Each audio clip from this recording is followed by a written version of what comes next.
Assalamualaikum warahmatullahi wabarakatuh. Om Swastiastu, Namo Buddhaya, salam kebajikan untuk kita semua. Pada kesempatan kali ini, saya Karisma Felix Andrianto sebagai moderator dari kelompok 3 yang terdiri dari 6 anggota, yaitu itu tadi anggota dari kelompok kami kelompok 3. Selanjutnya kami akan mempresentasikan hasil kerja kelompok kami. Mari kita dengarkan dan kita lihat bersama-sama. Nama saya Dinda Meriana, NPM 1967046. Di sini saya akan mempresentasikan tentang pemasaran media dan relasi dengan pelanggan.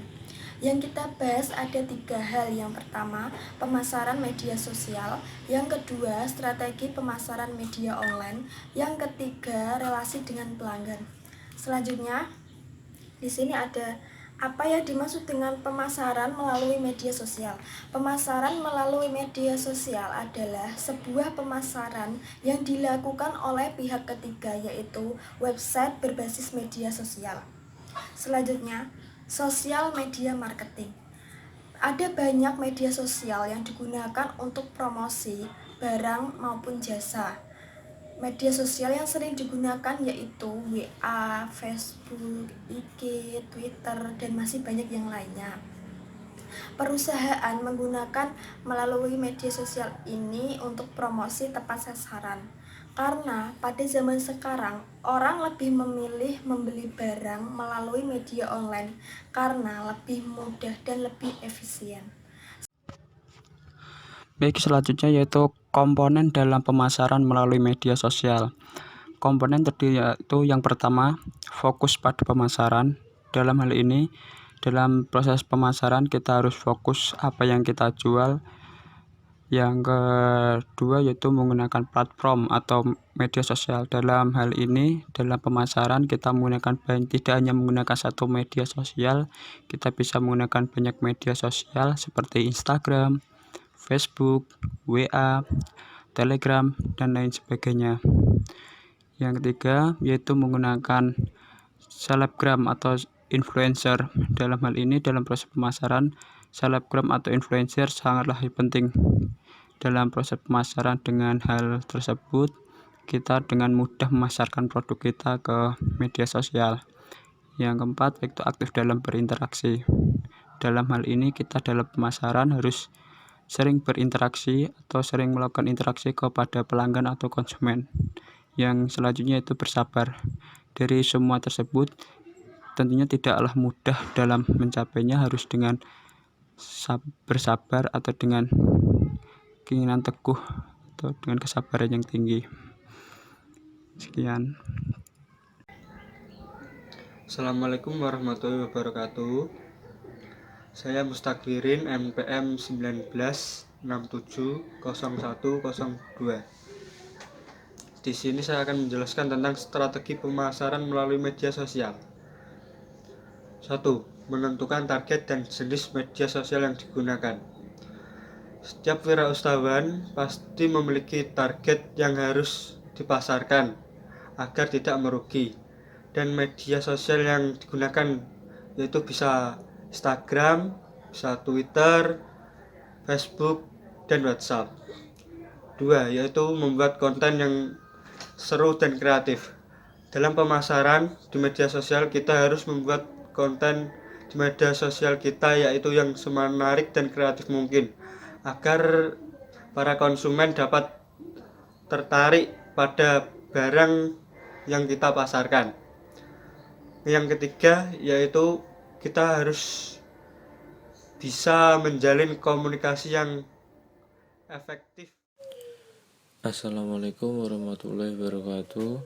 Nama saya Saifullah Aziz Ibrahim, NPM 196700106. Di sini saya akan menjelaskan tentang strategi pemasaran melalui media online. Apa itu pemasaran melalui media online? Pemasaran melalui media online atau dikenal dengan marketing online adalah suatu usaha untuk mempromosikan sebuah merek dengan menggunakan media digital yang dapat terjangkau konsumen secara tepat waktu, pribadi, dan relevan. Fasilitas apa saja yang digunakan untuk pemasaran? Fasilitas yang digunakan untuk pemasaran adalah menggunakan semua fasilitas yang disediakan oleh internet. Tujuan meningkatkan hasil penjualan dan menjalin komunikasi yang lebih baik kepada pelanggan. Kemudian strategi pemasaran. Strategi pemasaran di sini ada 3. Yang pertama, integrated digital marketing. Ini adalah salah satu strategi pemasaran online yang powerful. Kenapa? Sebab di sini semua komponen sumber daya digital digunakan secara maksimal. Artinya, semua cara untuk memperkuat efektivitas pemasaran melalui online dimanfaatkan sebaik-baiknya.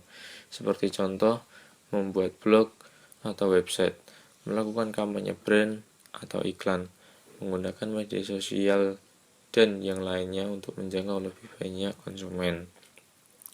Yang kedua, visual marketing. Ada yang bilang satu gambar mewakili 1000 kata. Itu adalah kekuatan visual marketing. Pemasaran ini mengedepankan bagaimana caranya untuk menciptakan objek visual yang bisa mewakili produk yang pelaku bisnis tawarkan kepada konsumen. Visual marketing tidak hanya di dunia nyata, tetapi juga bisa di dunia maya, seperti Instagram, Pinterest, bahkan YouTube. Yang ketiga, personalized marketing. Strategi pemasaran ini lebih mengedepankan konsumen secara personal. Oleh sebab itu, disebut juga sebagai one-to-one marketing.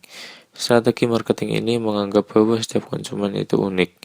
Oleh sebab itu, setiap konsumen diperlakukan secara berbeda.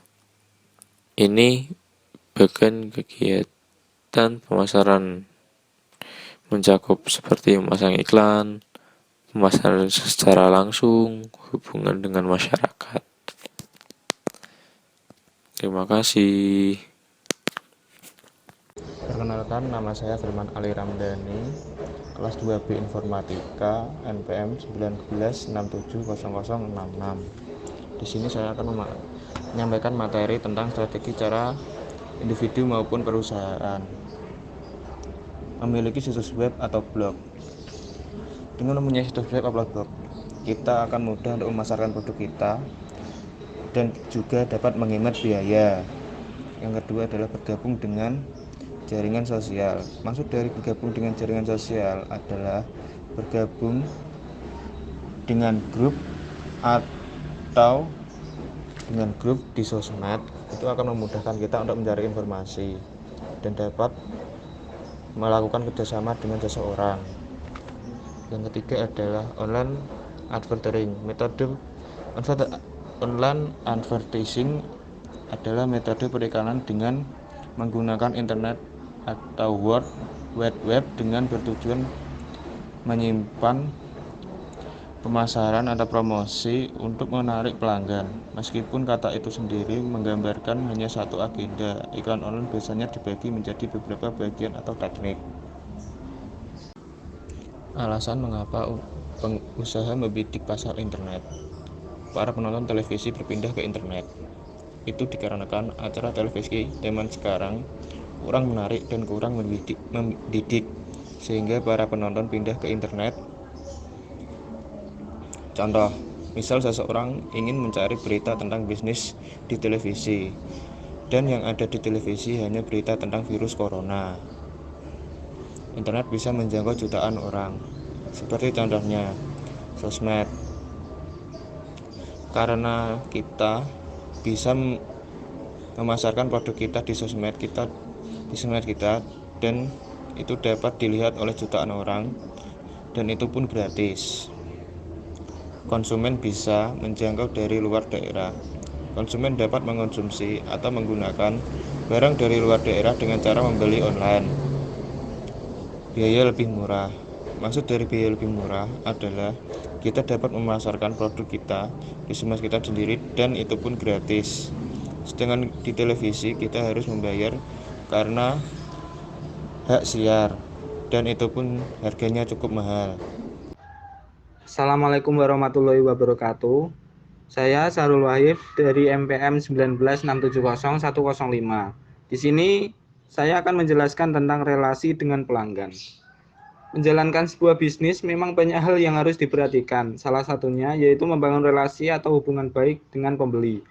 Menurut survei, bila mampu membangun relasi dengan pembeli, maka bisnis akan semakin kuat dan laris dibeli. Dan mengapa pelanggan merupakan aset paling berharga bagi perusahaan? Karena tanpa adanya pelanggan, perusahaan maupun bisnis tidak bisa berkembang. Semakin banyak pelanggan yang datang memberi produk bisnis, maka dapat membuat bisnis makin meningkat dan maju. Oleh karena itu, sebagai pemilik bisnis, Anda harus dapat membangun relasi dengan pelanggan agar tetap setia membeli produk Anda. Ini adalah tips-tips untuk membangun relasi dengan cepat. Selalu ada untuk pembeli. Ya, kita di sini akan dipacu dengan selalu ada untuk pembeli. Karena ya pembeli adalah yang butuh. Maka kita harus menyediakan kebutuhan mereka agar pembeli senang kepada bisnis kita. Yang kedua, informasikan kepada pelanggan tentang produk baru. Jika Anda memiliki produk baru, maka bisa diinfokan, bisa dipromosikan melalui obrolan kita kepada pelanggan, atau kita bisa mempromosikan dengan secara online di IG, Facebook, YouTube, atau yang lain-lainnya. Lebih mengenali pelanggan secara pribadi. Pelanggan yang sering membeli produk setiap minggu atau setiap bulan merupakan aset penting. Anda harus mengenal pelanggan tersebut lebih pribadi lagi, karena mereka sudah percaya dengan produk kita. Setidaknya, beri mereka reward atau berupa hadiah kepada mereka. Yang keempat, membuat acara khusus. Ini kita ambil contoh sebagai penjual lukisan. Kita jika penjual lukisan bisa mengadakan sebuah pameran, dan di sana buatlah daftar hadir dan tanda tangan peserta agar kita bisa mengetahui siapa saja yang memang benar-benar ingin percaya dengan kita. Memberikan hadiah kepada para pelanggan.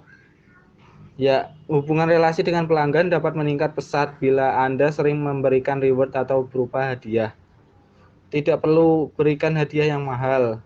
Contohnya, jika kita mempunyai usaha jahit, ya kita bisa memberi hadiah, diskon, atau kita bisa membuatkan dia sebuah baju untuk dia kenang, untuk dia percaya, dan untuk dia memiliki rasa senang kepada kita. Baik, cukup sekian pembahasan tentang relasi dengan pelanggan. Bila ada salah kata, mohon dimaafkan. Assalamualaikum warahmatullahi wabarakatuh. Itu tadi hasil presentasi dari kelompok kami. Kurang lebihnya kami kelompok 3 mohon maaf apabila ada tutur kata atau ucapan yang kurang jelas. Sekian dari kelompok 3. Wassalamualaikum warahmatullahi wabarakatuh.